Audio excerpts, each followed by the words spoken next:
Yeah. Because Absolutely.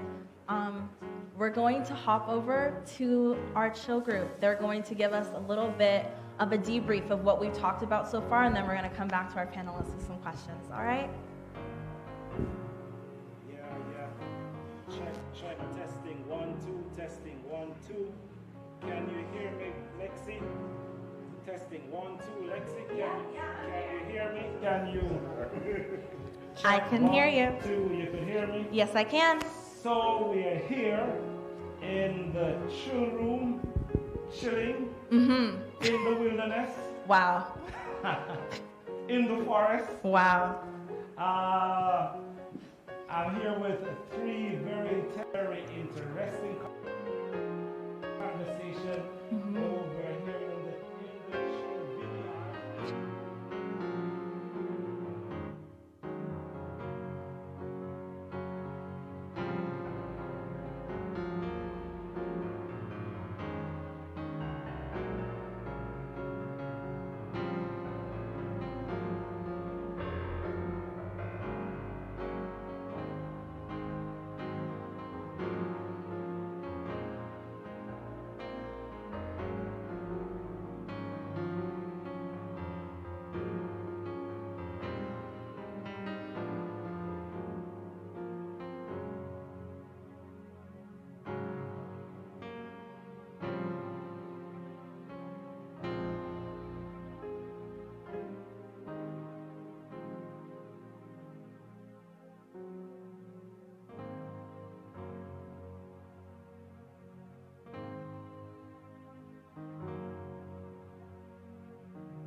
So it's becoming a big ball of people shouting over themselves. So I think at some point it becomes just a big confusing ball of information that you can't really be handled by yourself. You have to kind of educate yourself to understand it. So I know we have a question. Julian, do you want to ask the panel this question? Julian, we have a question here in the chill room. You could hear us, Alexi? Yeah, I can still hear you. Okay, Julian, go ahead, please, and ask the panel the question that we were discussing here. is for a non-person of color, or even also for people of color who aren't educated and aren't aware of the issues and the history behind it, what would you suggest be the first steps for them to educate themselves, and what resources can they use to educate themselves? Okay, Lexi, that's it from the children for now. See you in a few. All right. And we're back. I'm back with the panel. Did everybody hear the question that was posed in the chill group? I will. So, our chill group is asking, as a person of color, as a non-person of color, and even people of color, how do we go about educating ourselves on issues of social justice? What are resources that we can use, and how do we go about that? So before we get into that question, before we dive in, we have another panelist joining us. I just want to ask you to briefly introduce yourself for our viewers. Thanks for having me. I'm Pauline Christian. I'm Pauline Christian. I'm the previous president of the Black Business and Professional Association. Wow, that's amazing. Longest serving business. I have a passion for immigrants. So being privileged to be placed in a position as Black, I use the position to further Black professionals, Black scholars. My church was a place that I could pivot because I had a good base. Okay. So my church was very important. Almost everything I did, my church was in there. I saw it as an opportunity to show how great our base is, even though I am the executive producer of the Martin Luther King celebration for the last 21 years. So I believe in his vision in bringing the community together, and I grew up communities, of course, and not so segregated by our necessity. Because I really believe that we let go. Yeah. Each person each hour has a place, Yeah. and it brings beauty out. Absolutely. And I'm a business owner, and we're offering our contract because Yeah. give so much to the community. I'm Absolutely. very proud to be here, and got a call from Gabby, Pastor Duncan, and I had another event today, but I come to the side and do it. We're happy to have you. Thank you so much for being here. Thank you. We're just going to jump right back into the question. And Pastor Jacob, I'm not picking on you. I want to hear your opinion as an ally. Why do you think, or how would you go about educating yourself, or even the people around you, on issues of social justice?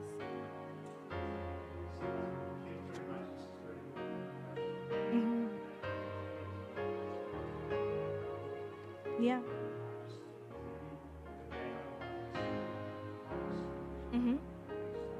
Okay.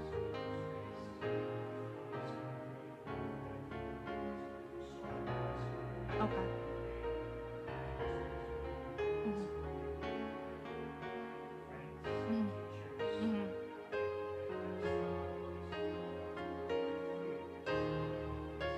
Yeah.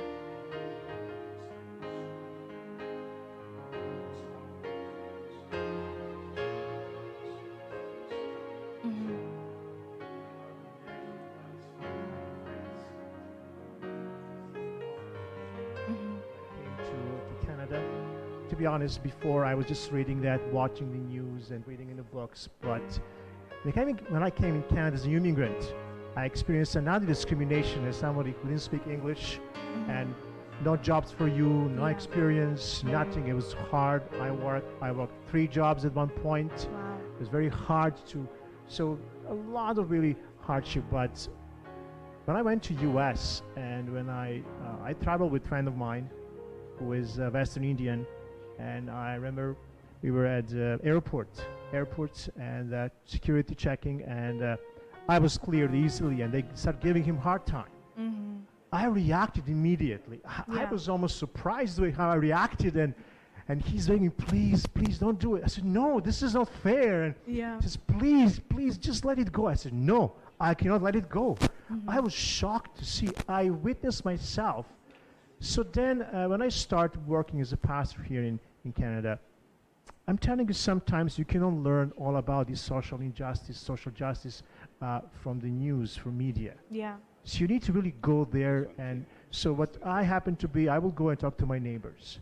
And then when I moved to Barrie Church, the pastor of Barrie, I really tried to connect to a social worker there, Yeah. to somebody who is in the city, you know, working frontline. Yeah. So he took me around to all these shelters. He showed me the way. So from him, I was able to learn really what it needs in this city.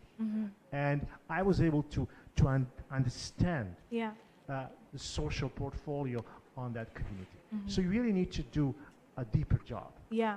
You need to have your own experience, but leave it aside and try really to live with people where you are and Yeah. ask questions. Yeah. Those people are involved frontline. Absolutely. Absolutely. I don't know if somebody else from our panel wanted to jump into that question. How would a non-person of color go about educating themselves and being aware of social justice issues? I'd like to add to that. Yeah. I think that a white person did not make a decision to be born white. Mm-hmm.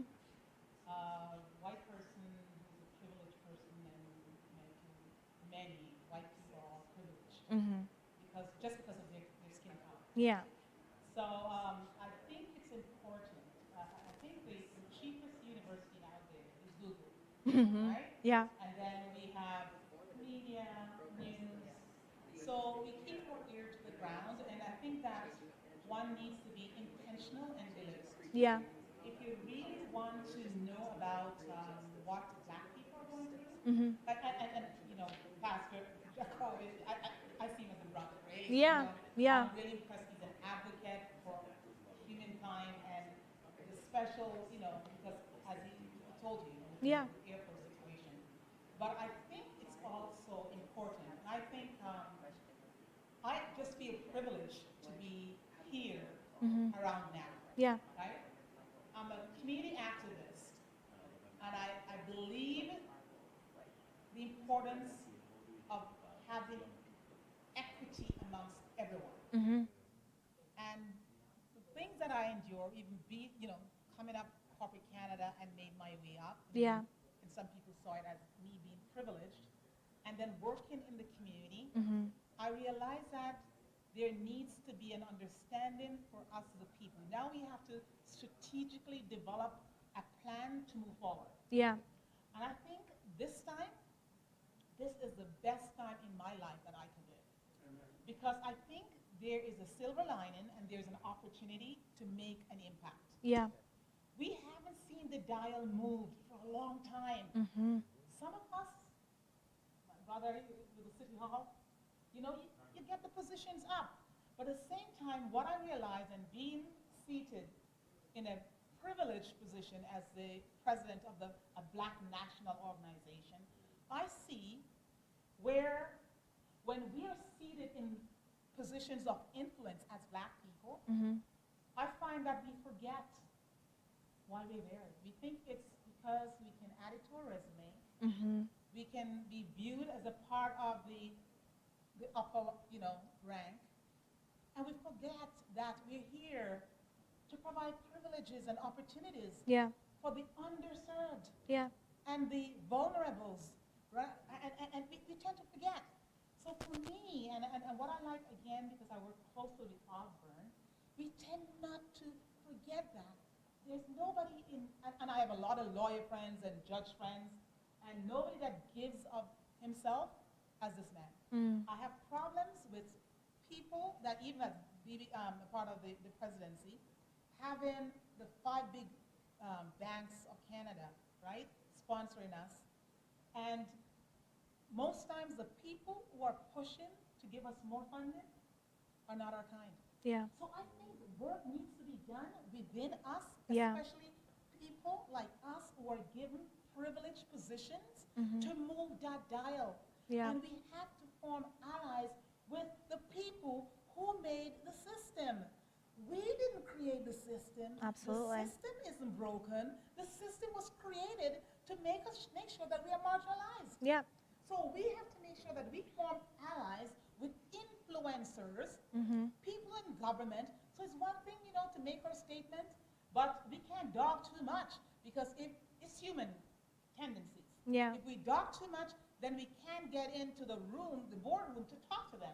And I know even being at BBP, sorry, I don't want to prolong this, but I have a passion for this in terms of strategizing and being intentional as to how we are going to form allies to get the system changed. Yeah. Because we can't change it. It has to be done as a collaborative. So we need to take a collaborative approach. We need to make our claim, but we also need to make friends with our white brothers and sisters. Our cousins, Absolutely. To take action on this. Absolutely.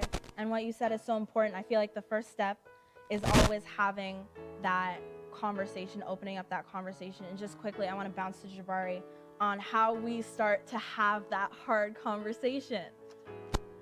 So what is your question? How do we start Be to clear. have these conversations? Well, I think the panelist has done a good job speaking to that. Yeah, But I think what I'm going to take from my colleague is you have to be courageous.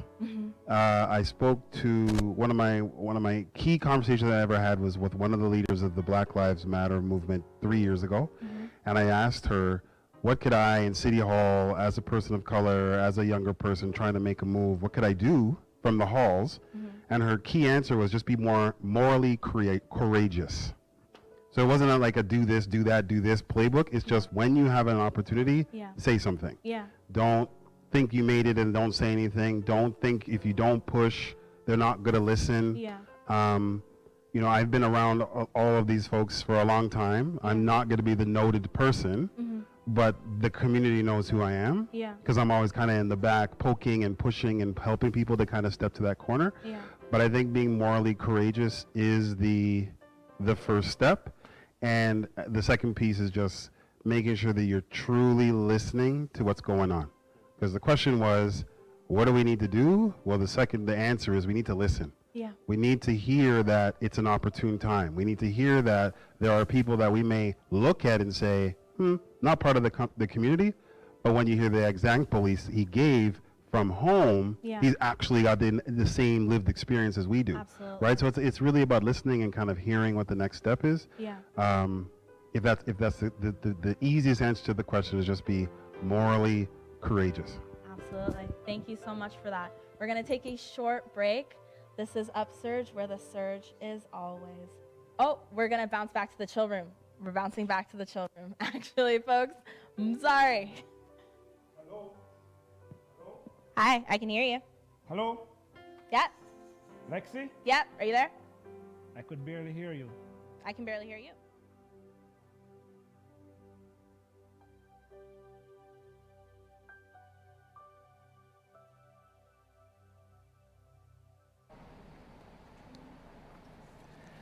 Hi, good evening, and welcome to UpSurge. I am here with our co-host, Alexi. What's up? Not much. What's up with you, Pastor D? I am here by God's grace. Amen.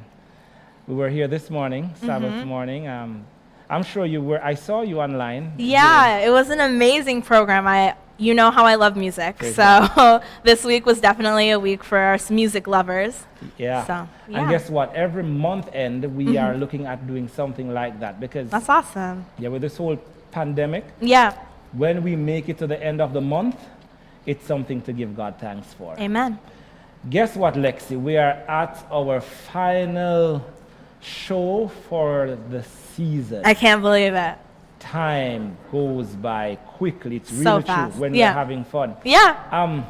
We had a bunch of folks coming in. I remember the first show. This young lady, Sister Brown, she spoke about her experience having cancer, Yeah. etc. That was a touching show. Yeah. After that, I believe we did Resilient Faith. So Resilient we Faith, talked yeah. to Andrew about soccer. and we Yeah, he's talked the guy to who was the soccer star. exactly. Yeah. And we talked to Ryan Douglas, Yeah. who goes to Meadowvale, and his journey with music. It has been a wonderful Yeah, experience. absolutely. This evening, we are, what's the topic? So we're continuing our conversation on in regards to Black Lives Matter, but this week we're focusing on the experience of Black women. Wow. And Yeah. who are our panelists this evening? I will let our panelists introduce themselves so I don't mess up any names. Okay. But we are going to be interviewing 3 beautiful Black women who are going to talk about their experiences through church, through personal life, and through their professional lives. Sounds good. Yeah. And it's the last row, so both of us will be on set at Yeah. the same time asking questions. Yeah, it's going to be a little different tonight, but it's Yeah. going to be fun. This is UpSurge, real people, real conversations, real issues, real questions, real answers. UpSurge, where the surge is always up.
Well, Welcome back to UpSurge. Alexi? first time being on here together, so this is going to be different for us. See with us viewers, it's going to be a little bit confusing. It's when we are taking off and sometimes a little bit rough, but the ride will be smooth overall. All right. So today we are with these 3 beautiful panelists. I actually want to start off. Would you ladies just introduce yourselves one at a time? Tell us a little bit about what you do, and we'll jump into our questions right after that. I guess I'll start. Yeah, go ahead. So my name is Joda Lee, and I am a product designer. I work in tech, Mm-hmm. and I think that's about it. All right, no worries. And I'm Opal McKenzie. I work in behavior modification. I manage a facility with people that have acquired brain injury and also mental health. Thank you. My name is Tegan. Mm-hmm. Hello? Yeah. Yep. My name is Tegan. I'm a sign language interpreter. That's it. Okay. Thank you all for being here in your various capacities. So just before we start off, Test. I wanted to define the term misogynoir. So some of you have heard the term, some of you have heard it for the first time today, but it is a term used to explain the intersection of sexism and racism usually experienced by Black women. And it often manifests itself in the adultification of young girls, stereotypes, racial biases in healthcare, and cultural appropriation, all of which we'll touch on as we continue our conversation. So as we jump into our questions, I just want to say, under the guise of misogynoir, how I've explained it, how has society failed Black women? I would say, when we look at movements, a lot of time, Black women have been erased. Yeah. And we look at the popular women's movement. Mhm. Black women had different issues, and a lot of times they weren't at the forefront. Absolutely. And we've seen how Black women kind of had to rally and create our own movements. So I think I have to think about that, and we see it day to day. Absolutely. Right now, Breonna Taylor's the officers that killed and murdered Breonna Taylor. Yeah. They haven't been Fired, arrested. justice, right? And nothing. so we see it in society how Black women are always at the bottom of the poll. Yeah. When it comes to issues, when it comes to police brutality, I think in every facet of our life. Absolutely. We're often left out of the conversation. Yeah. Anybody else want to jump in on that? No? So you were saying, Jody, you use a strong, very strong phrase, and it's true. It's like black women are erased.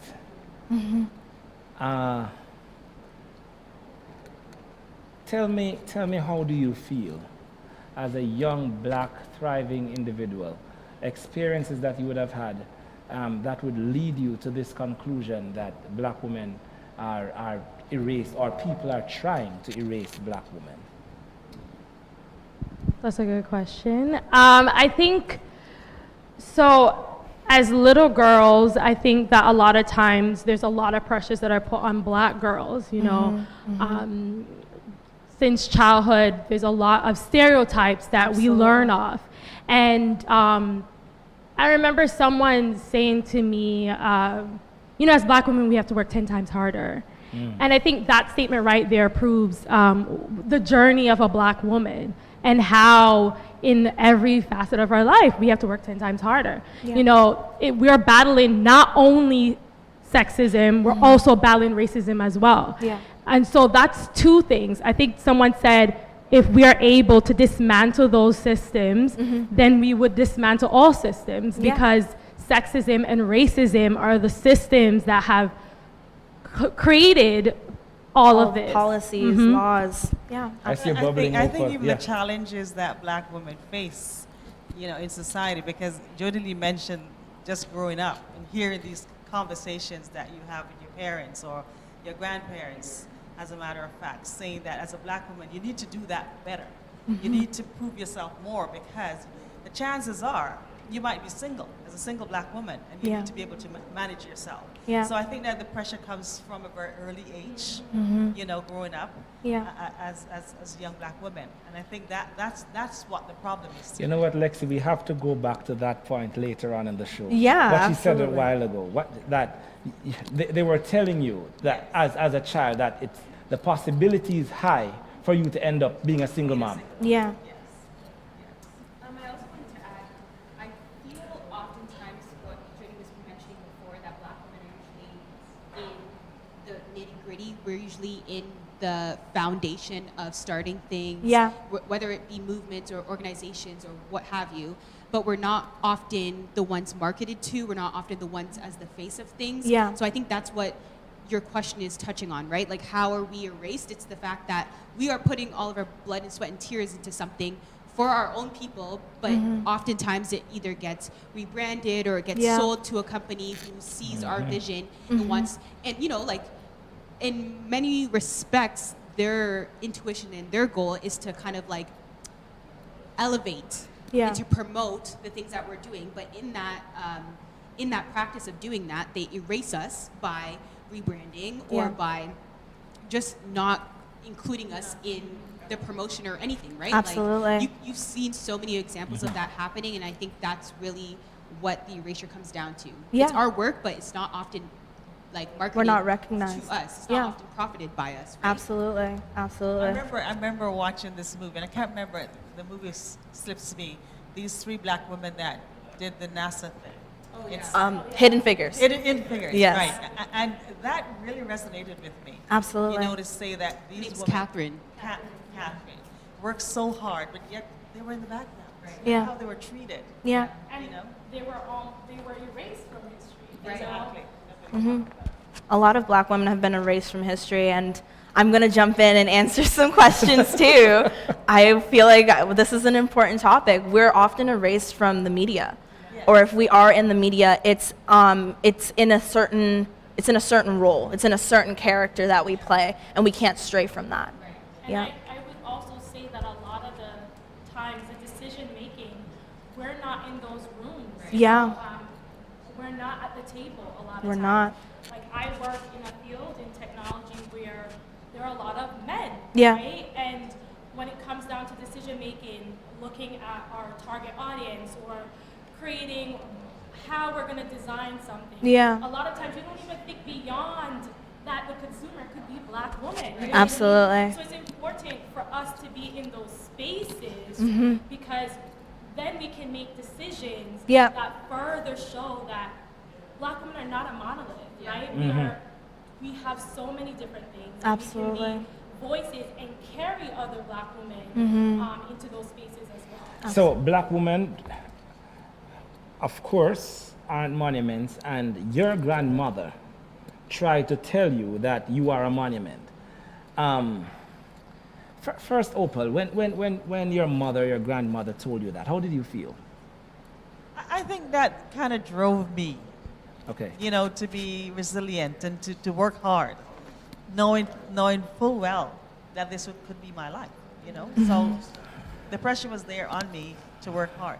And then now to the next question that I want to ask. Because as women, I know there's this need, this crave, this yearning for protection.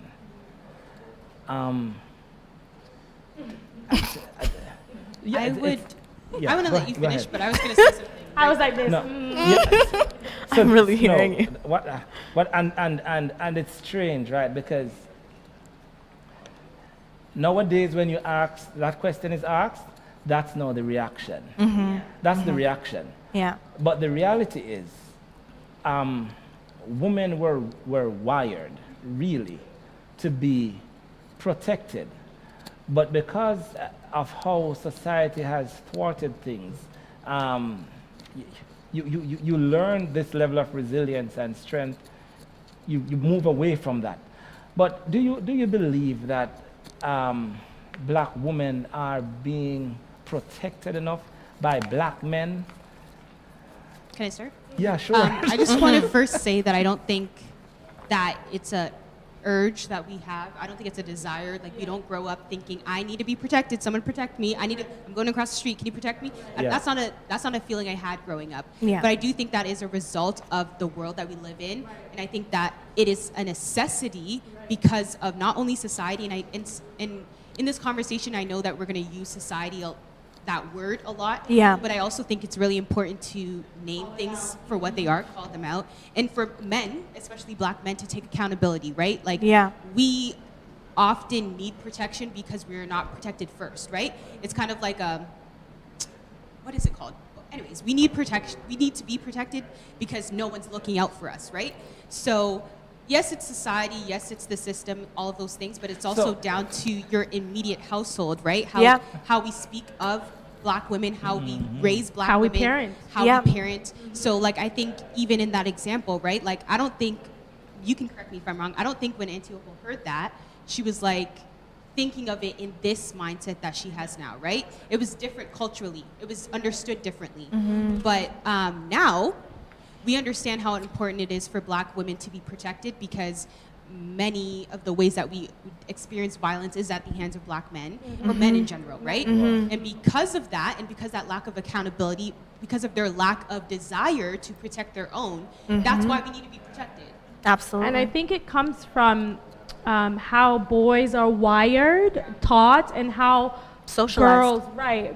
There's how they're socialized. That's the word. Yeah. Because a lot of times this violence is because of something else. It's the thoughts, it's the learning that happens, and then that comes out in the way that some black men relate to some black women. Yeah, exactly. That's important to say some because I don't want to Right. blanket Yeah. statement Right. it. Yeah. And I always use the word some because, again, we're not a monolith.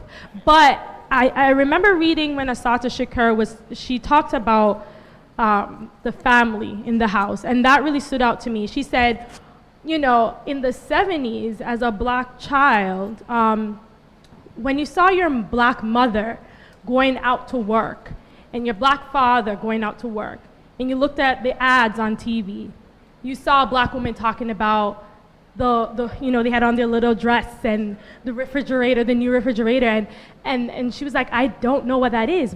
What, mother staying home? What is that? You know? She talked about how there's this function that happened because the black mother is upset that she has to go out to work. She's looking on TV, and that's not her life. And the black man has to go to white supremacy, and they are bruised. And with that bruise, they bring it back home and then bruise the black woman. I think Nikki Giovanni talks about that, how, you know, that breakdown and that cycle and how, it, you know, the dysfunction that it creates. How they internalize it. And it all, as I said, it all comes from white supremacy. I was going to say too, you know, today, in today's age, if you say to a black woman that you need protection, they'd be like, I think they would take offense to that. Yeah. You know, they would take offense to the fact, protection from what? Yeah. From somebody who's going to abuse me? Because that's how they would see it. But Yeah. they really don't need protection. We do. I do feel like we do need protection, but I don't think it's something that we should have to chase over or something that we need to idolize. No. I think that it is okay to want protection, but I don't think it's iffy. Maybe it's the because word. It's the usage of the word. I don't even know if it's protection. I kind of want just I want a life where I don't need to feel like I need to be protected. You know what I mean? Valued, maybe Yeah, respected. maybe I just want It's to be respect. valued. Yeah, It's maybe I want to be respect. respected. I know you have a question that you're bubbling to ask, Lexi, but let me get this one in because Yeah. on the same protection, the same protection issue, right? I am a child of a single parent. I was reared by my mother, and then by the time I got to age 7 or 8, I started to sense within myself that, hey, you know, my mother needs somebody to stand up for her, right? I remember we were traveling one day on the bus, and while we were there traveling on the bus, this guy, both of them got in an argument, and my mother was there, you know, not fighting, but you know, talking to the guy, and then I stood up and I was ready to like prepare to fight this fellow, right? So it's as you said, it's a rough situation, and sometimes I sit back and I wonder, where does a black woman muster up all this courage and this strength? He used the word, so now I get to ask the question. Sorry. No, go ahead. No, I wanted to say something to that because I think a lot of times what black women feel like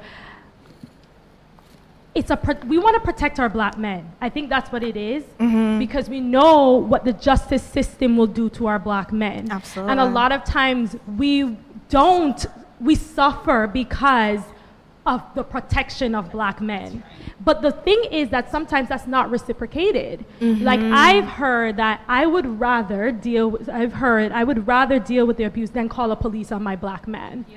Yeah. Because we know if he goes into the system, what can happen. Yeah. So it's a challenging place to be in as a black woman. And the thing is that a lot of times we've had to deal with suffering at the hands of protecting, but we don't get that as well. Yeah, absolutely.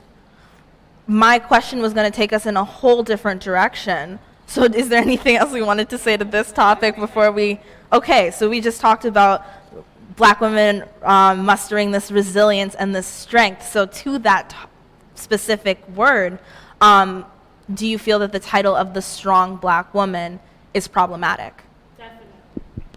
Let's talk about it. I feel like the fact that how we use that idea of a strong black woman, how we weaponize that phrase is the problem because I want to be a strong black woman, but I don't want to be it because, like, I want to be that because that's who I am, not as a result of the things that I experience, right? Absolutely. So, like, that's, of course, embedded in my identity, like, you know what I mean? But because we have to deal with a lot of prejudice, with a lot of sexism, with a lot of, you know what I mean? Like, silencing. So not to cut you off. I am learning, Alexis. Yes. I am learning. Yes, you are. I am learning so much. So the phrase strong black woman, if I say you're a strong black woman, that could come across as offensive? So there, Very yeah, context, there's some context. things I that did there not needs know context. that. So here's the thing. There's some things that come along with that term. Yes. Okay. So, for example, and how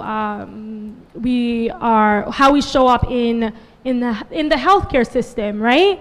Because of this stereotype that we're inherently strong, and then it goes back to slavery. Feel pain. How we don't feel pain. So when wow. we have a percentage of black women dying in childbirth, Yeah. Because they're black strong. women, We don't feel pain. because of that stereotype, Yeah. right? You don't feel pain. You're supposed to be able to take all this pain and be okay, Yeah. right? It comes up in these ways that literally kill us. You know what I mean? And I think it's important that we do bring it back to slavery. People think that we can't use that as a good reference for the things that we speak to, but that's generational, right? Those people, it's trauma. And it's also that idea came out of abuse, came out of mistreatment, right?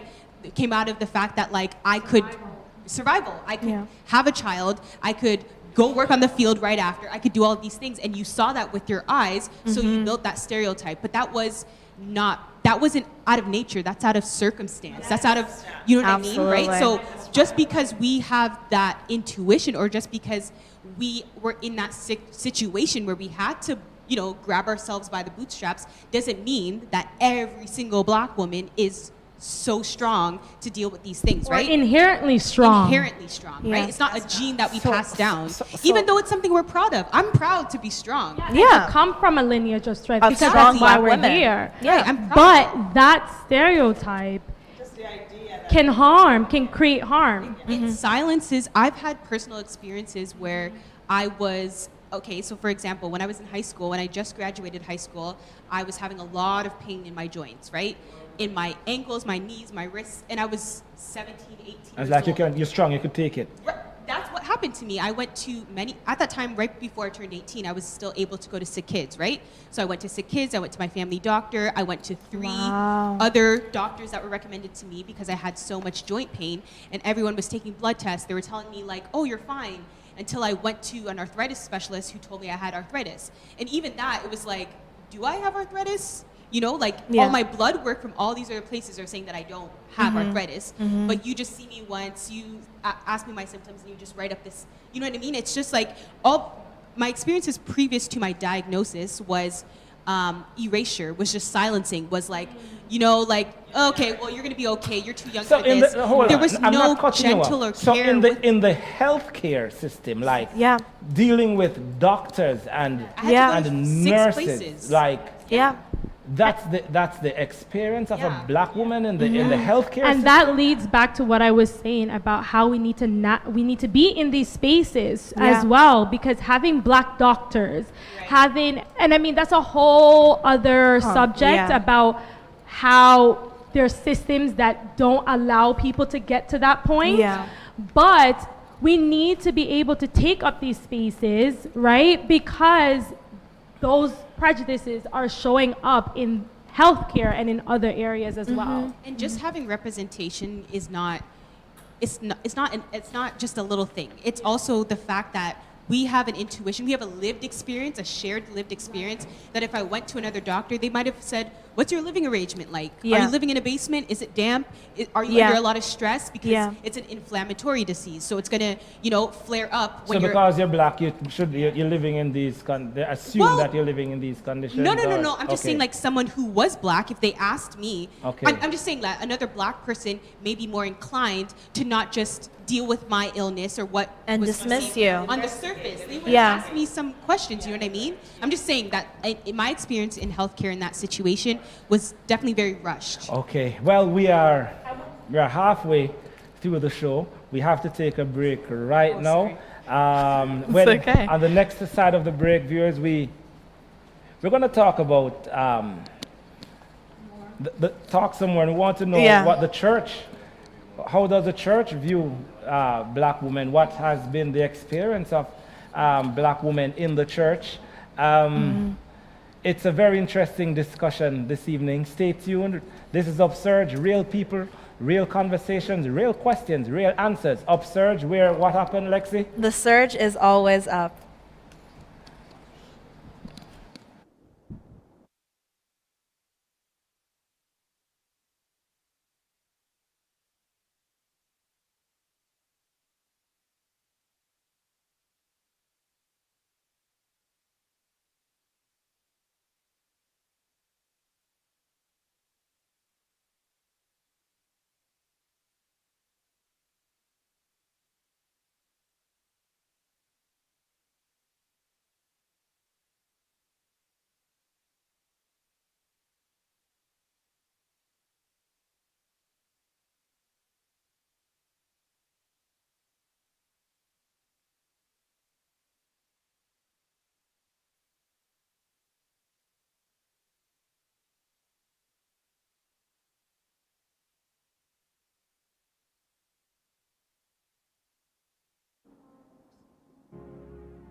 Great is thy faithfulness, O God, my Father. There is no shadow of turning with thee.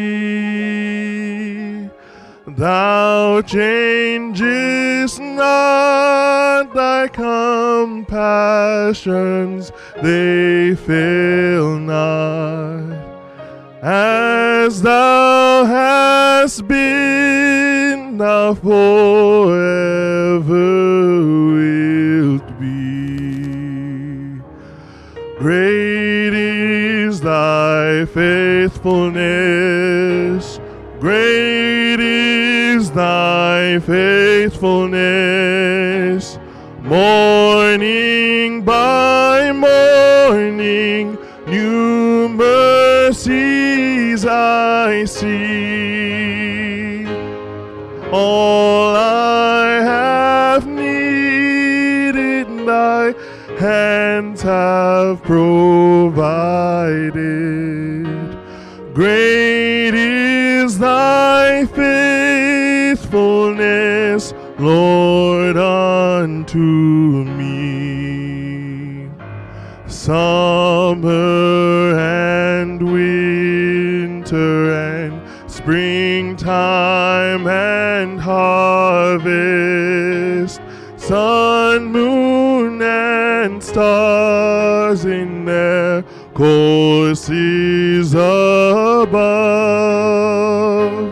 join with all nature in manifold witness to thy great faithfulness, mercy, and love.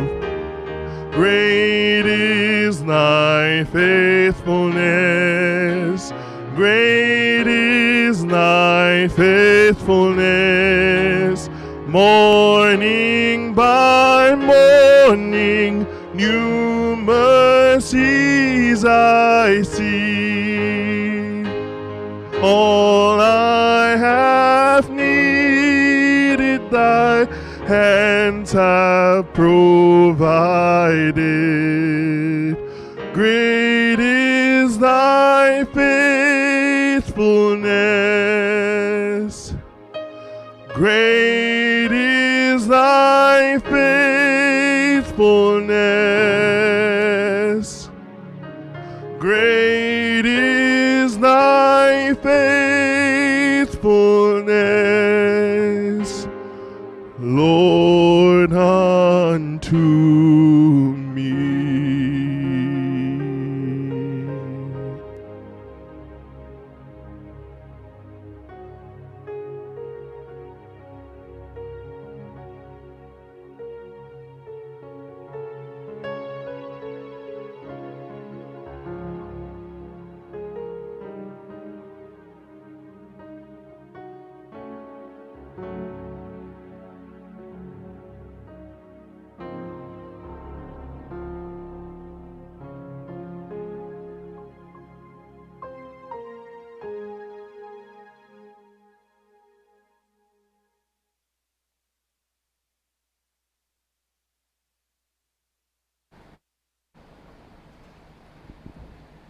Great is thy faithfulness, Lord, unto me. Wonderful rendition there by one of our strong soloists here at Meadowvale.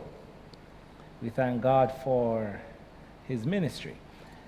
We're back here live on UpSurge. It's our second segment, and we are having a very, very, very interesting conversation on the impact of black women on the society and how black women have been many times ostracized, and we are moving into the direction now where we will look at how we are going to solve these problems and how we move forward. Alexi, before the break, I know you had a question you wanted to Yeah. To the panel. So, we were talking about, when we were all talking before, so we know of the common stereotypes about black women. So, and this one's going to be a little hard for you to hear, Pastor, but how in church do we perpetuate the stereotypes about black women? So, I can list a few of them, but Okay, I believe in church, it's so obvious. Yeah. You know, with even men holds all the offices that we would think is important. Yeah. It's important. The eldership in the church is always male. I think recently. Sometimes. Well, for the Sometimes, most part, yeah. You have a few females trickled in there to say that here you are, you're represented. And I think that sets up even the younger generation to say, as a black woman, will I ever be able to get there? yeah, You know, and the church does this to us all the time. You know, you look, you talk about locally, but then when you look at the church on a broad spectrum, yeah, that's exactly what you see. And as it relates to black women, we're never there. no, Hardly ever Yeah. there. I would also say the scrutiny that we experience, the double standards, yeah, the experiences we have with how we talk about our dress, our body types, yeah, how we are often shamed in the church for the things that we have done, yeah, or how we're just treated differently, like Absolutely. double standards. I would just say that, like, there's a lot of, obviously the most common one is, you know, getting pregnant out of wedlock, and how the women are often shamed and shunned, and, you know, forever. And that's Yeah. and you know, because a lot of our churches are, you know, we have a older population, people who have different upbringings, different mindsets. Yeah. That's a lasting impression that they have on these people, right? So Absolutely. even years later, when they're now back reinstalled in the church and serving in other facets, people always are reminded, but it's not this. The same treatment isn't given to men in the church. Absolutely. From what I've seen. You know, I would say we need to also go back and really understand how Christianity also was weaponized, you know, as a use to displace and kidnap Africans. uphold slavery. And uphold slavery, right? Yeah. And so all of those little things, patriarchy and all those things, trickle down into how we operate in the church today. Absolutely. And how we view women, you know, like. So you're saying, Jody, that not the church, the mentality sometimes of the church does not reflect the love of God. No, because it's still a system, Yeah. right? Still Like an a institution. relationship with Christ, that's a relationship. But the church, in order for it to uphold certain things, it's still a system. Yeah. And the system of patriarchy is very evident and embedded. upheld and embedded in Christianity. Yeah. Right? So to even start to think or talk about black women who would be the last of that conversation, we have to dismantle that system of patriarchy, but it's there, it's embedded. Yeah. How we talk about black women in the church, you know, how the black Jezebel, you Yeah. know, how we view black woman in regard, we sexualize hypersexualize black women. Yeah. And that shows up in the church and how we view, how we talk about what purity is, right? And what is that defined by, right? Is it a proximity to whiteness, a close proximity to white? Like, what is that defined by, right? And a Yeah. lot of times the definition is anti-black woman. You know what I'm saying? It's Yeah. not, it's this thing of you need to uphold and be, and kind of, I would say, go against self. This is the thing that you need to look and be like. Yeah. And I think these are all things that fall under white supremacy and are, I guess, used as a way to perpetuate racism Yeah. and sexism. I would also add that the way that we talk about black women in the Bible, the way that we view those stories, we recently had a conversation, Jody and I, with other friends, and we were talking about the story of David and Bathsheba and how we don't ever see that conversation. Even the story of Esther, we don't talk about those stories with the cultural context, Yeah. with just of how it happened in that time, but also how they viewed women in that time. Absolutely. And how that relates to our time now, right? We don't ever see that Bathsheba was taken advantage of and, you know, raped and didn't really have any other options, right? Yeah. So because of that, we use that story to promote one way and to show David in a certain light. Yeah. But we never see it from Bathsheba's point of view. Yeah. And I Right. think that does a disservice to the congregation because majority of black churches are attended by black women Yeah. and ran by black women, but the face of these churches are black men, right? And Yeah. I'm not Or saying men, that's period, the yeah. church's fault because it does fall into a system, Yeah. but because we don't also, many churches don't give us spaces like these to address these concerns that Yeah. we have. It feels for some of us that the church doesn't even want to acknowledge it, so it doesn't exist. Yeah. But also, there's an erasure of color to begin with. When we Yeah. talk about Jesus, there is a white White Jesus, Jesus. right? When we talk about stories and the I guess the colors that we use to, you know, I remember as a kid, I don't know if you guys used to have this as a kid, but they said the pin characters from the Bible, Yeah. they were all white. They were all white. So The from felt. yeah, Yes. yeah. Yes. Yeah. So They are. as a child, those things are ingrained in you to think Internalized. that in order for me to be good, I need to be like this. Yeah. And that Jesus is white and everyone is white, and there's something inherently bad about me because Jesus can't relate to me because he, you know, we're different. And I don't think people understand how much that representation is internalized because I didn't know that was internalized in myself until like one time a couple years ago I was praying and I saw like Jesus as a white man and I was just like, this doesn't make any sense because my friends, my community doesn't represent this Yeah. image that I've seen, right? Yeah, And maybe yeah. it was a dream, maybe it was, you know, like I don't know what it was, but to me it felt like it wasn't authentic. It didn't Yeah. feel It's genuine. not It wrong- didn't it's feel not like right. that was someone I could relate to, right? Yeah. So, I also believe too, even if and when a woman, you know, in the church gets to that position of what we call eminence, you know, the pressure to conform, Yes. because you're in the presence of all these men. You know, I remember, and I'll tell you the story. I so you're remember- saying it's intimidating? No, it's not It's not intimidating. intimidating? No, it's not. Okay, it's not. just pressure. It's just a pressure, and I think it's rather insulting Okay. at times. You know, I remember, you know, somebody saying to me, "You don't look like somebody who could be so and so in this position because you dress this way and you walk this way." Yeah. Yeah. I actually had to explain to this guy the reason why I walked this way. Yeah. Yeah. Because You he would was never right. ask another man the Yeah, same you would thing. never ask. Yeah. You think that my hips were going this way and that way. I had to explain to him that I was in an accident. I had to learn to walk again. This is the reason why I walk the way I walk. Yeah.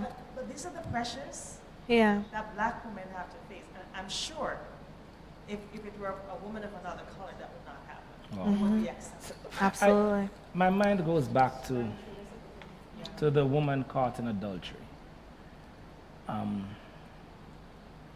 So we see the woman, we know the story well. A bunch of guys brought this woman to Jesus and told him that the law of Moses states that you should be, this woman should be stoned to death.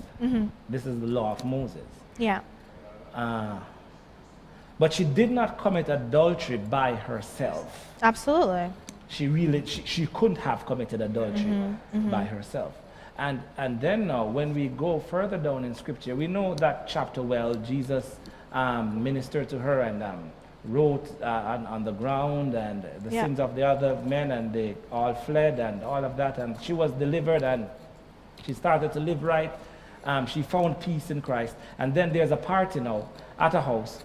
And the guy who is hosting the party was actually the guy who she committed adultery with. And then she comes in, she starts to wash Jesus' feet. she sinful, sensing what Jesus did for her. The guy also was a sinner. Jesus pardoned him. He was fooling around with her. And the same guy tried to turn her away again. Mm-hmm. Do you see this still playing out? Do you see it still playing out? Because do you see it still playing out in the church? Like I think you mentioned, when somebody gets, a young girl, black woman gets pregnant or is probably caught in adultery or whatever. Usually it's the woman. And sometimes the father is right there. Exactly. Right there in the church. Usually you're the one they call you, you're the hoe, Right. and you're this and you're that. And usually the men get away scotch-free. Yeah. Because I don't remember anybody bringing them up in a conversation when there's a time for them to have a The only difference, Opal, is that it's two individuals are seen as the villains in this situation. The woman and the child. Mm-hmm. Mm-hmm. The child experiences a lot of pressure. And I guess this is where we get accused of being strong. Yeah. In that capacity because you have to manage. Yeah. All the haters in church now. You come to church every day and they're looking at you or staring at you. Your child is being ostracized and all that. Mm-hmm. You know, because you have to be strong enough for yourself and for this child. Yeah, going back also, to You have to be strong enough for yourself. And yet, let me share the story. I know you on this same thing, on this same point. So, my mother, she got pregnant with me while she was the AY leader at the church, right? Okay. Growing up, I always wondered why these people dislike me. Like, I always wondered about it. Like, and then they always share this story about when I was 2 years old, and they tell me I was 2 years old, and they're telling me that I stopped church when I was 2. I stopped church at 2 years of age. As I grew older, I realized what was happening. So the story is I was in church, and like any little boy, any child, I was just there at the front of the church writing on a piece of paper. The elder got up to preach, and he looked down on me, and with disdain he said these words, "If that little boy won't sit, I will sit." So my mother was in shock. She was like paralyzed, like, what do I do? If that little boy won't sit, I will sit. And so she did not know what to do. So church was halted for like a good 3 minutes. And then now she took me up and we went outside and the sermon resumed. And all through my years growing up in that church, that was the story I was reminded of. And recently, just recently, I had the conversation with my mother, and she said to me, she don't know. It must be only the Holy Spirit. She don't know where she muscled. She said that's just a little part of the story. She said to me, Ashadane, I don't know where I mustered all that strength and that courage from to undergo all of that. Over the years. Mm-hmm. So it's true. As a church, we have a great part to play, and in this healing process, and in splitting justice and showing dignity right across the board and mercy. Because if Jesus died for all, we should really behave as if He died for all. Absolutely. But I think it's generational. It comes from somewhere. Mm-hmm. I don't think it's attached to, I would say, relationship with Christ. This is why we punish people. It comes from somewhere. And a lot of times, when black women were raped during slavery, it was always, well, you guys made me do that, right? The master would be like, you asked for that. So that right there has passed down generationally, and we see this hypersexualizing of black women. And when things happen, it's always, well, she asked for it, right? Yeah. So I think we have a lot of unlearning to do and a Absolutely. lot of learning because this thing has been passed down from generation to generation. I also just want to add quickly that, you know, that statement about women staying in the church, like, it's kind of like you can never win, right? If I stay in the church, I'll have to, like, be pressured, I'll have to be scrutinized, but then if I leave, they'll talk about me. So, Yeah. you know what I mean? Like, regardless of what you do, it's still Yeah. hard for the black woman. You stay in the church because your source of strength comes from above. That's what I tell black women and everybody. Your source of strength is not in man. Your source of strength comes from above.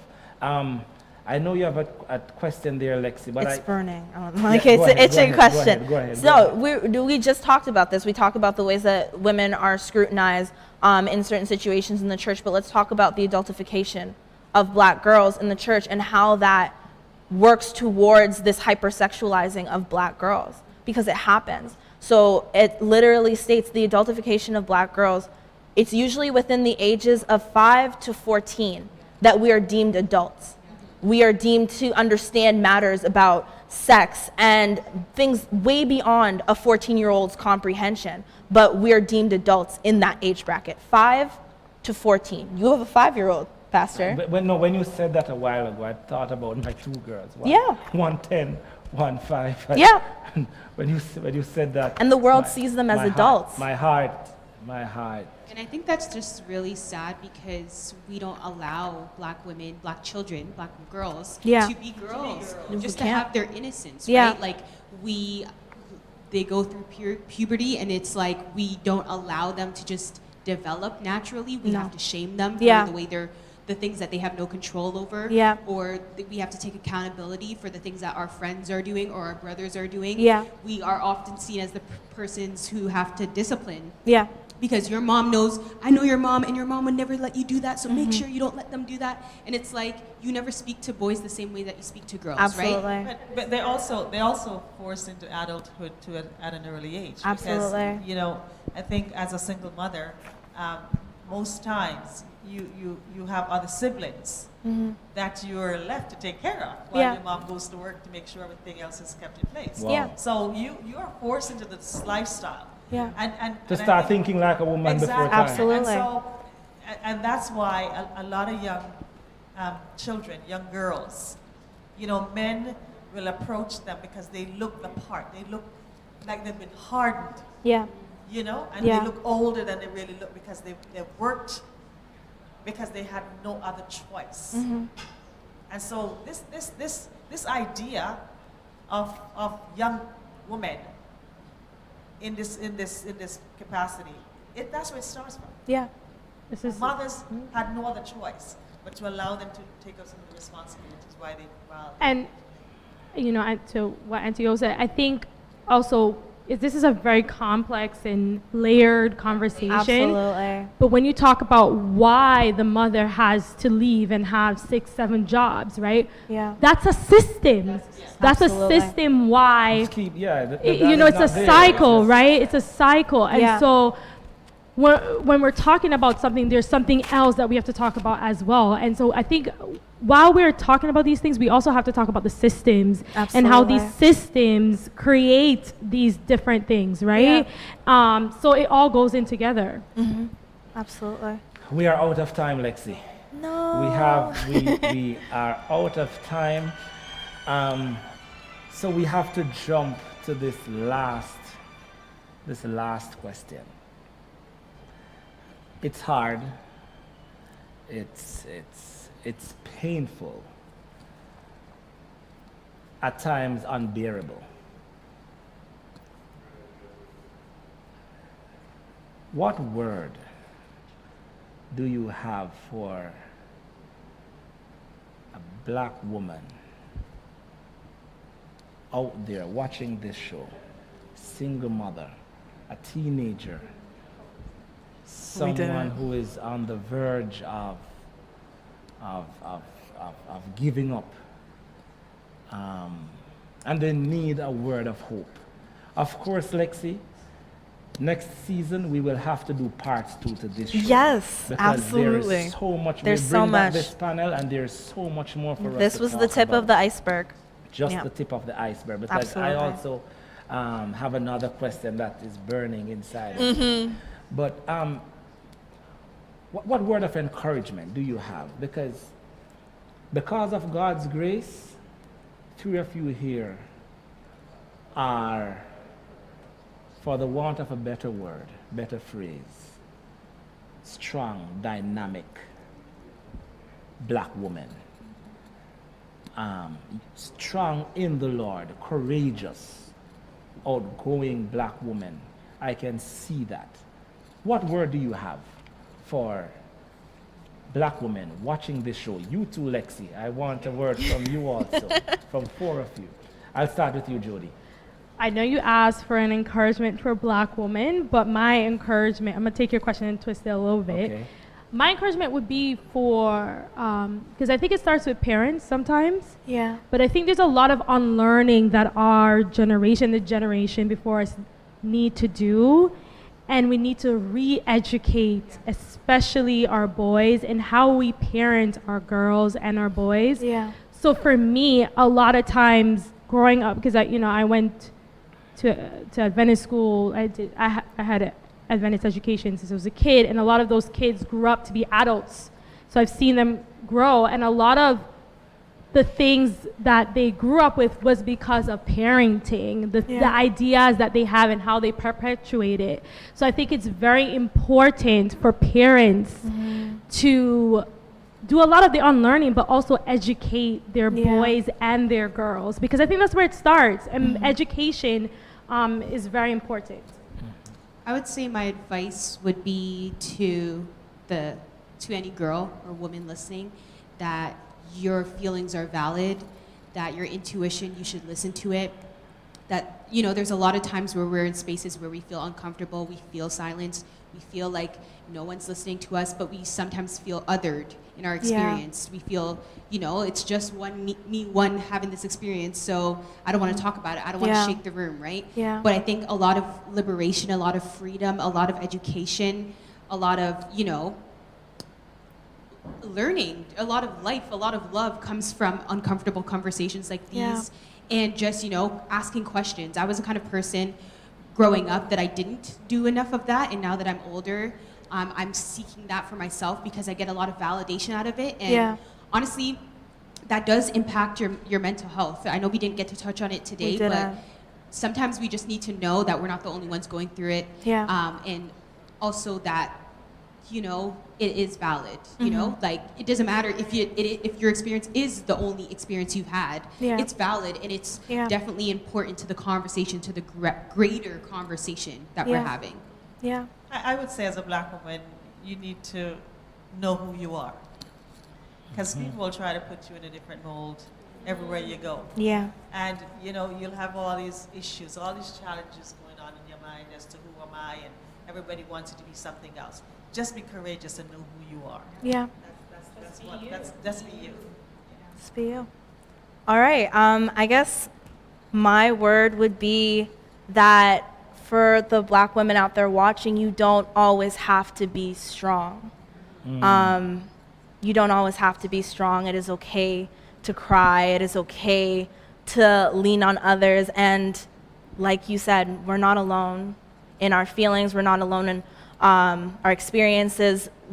Other women have lived this. And I guess I would actually put a word out to black men to show up for us the way that we would show up for you. Wow. So, yeah. Thank you. Thank you so much, panelists. Thank you so much. Lexi, I guess we will meet again in September. The first week of September, we'll be back. And hopefully we'll get these ladies back soon as well, so we can continue this conversation. We close our first season today. Real people, real conversations, real issues, real questions, real answers.